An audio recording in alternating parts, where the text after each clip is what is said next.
ഡാ സൈക്കിള് പഞ്ചറായി. പിന്നെ സൈക്കിളാകുമ്പം പഞ്ചറാകത്തില്ലേ? ഡാ അതിനിത് നിന്റെ സൈക്കിളാ. ഔവാ എന്റെ സൈക്കിള്. ഇനിയൊരു കാര്യം ചെയ്യാം, നമുക്ക് റയ്യാനെ വിളിക്കാം. അവന്റെ മാമാക്കാണെങ്കിൽ സൈക്കിളോടെയാ, അപ്പൊ അവനാകുമ്പോ എല്ലാം അറിയാം. പിന്നെ അങ്ങനെ ആവട്ടെ. ഹലോ റയ്യാനല്ലേ? തന്നെ.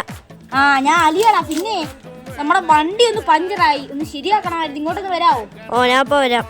ഞങ്ങളിപ്പോ ചേരൂമുക്ക് മറ്റേ വളവില് നിക്കേ. ഞാൻ ഇപ്പൊ വരാടാ. അതായടാ അവന്റെ കൂടെ വരുന്ന.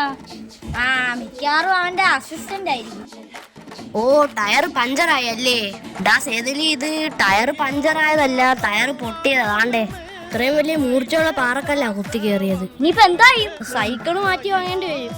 അല്ലടാ, സൈക്കിൾ എടുക്കാൻ എത്രയാവും? ഇതുപോലത്തെ ഒരു സൈക്കിൾ എടുക്കാൻ കുറഞ്ഞു പോയൊരു 5000 രൂപയ്ക്ക് ആവും. അത്രയാ?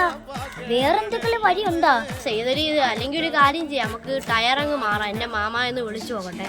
ആ ഫോണിങ്ങിട്. ഒരു മിനിറ്റ്.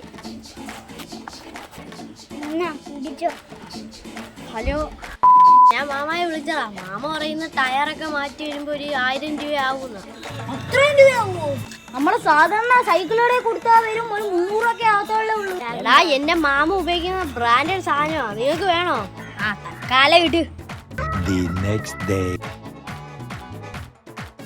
സേതലി, സൈക്കിൾ റെഡിയായി.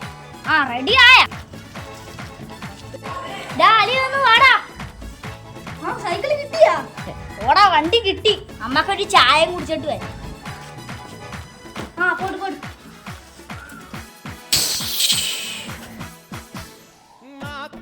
അവൻ നമ്മളെ പറ്റിച്ചടാ. സാമ്പ്രദായിനി സുപ്പിനി സുഖ പൂസനി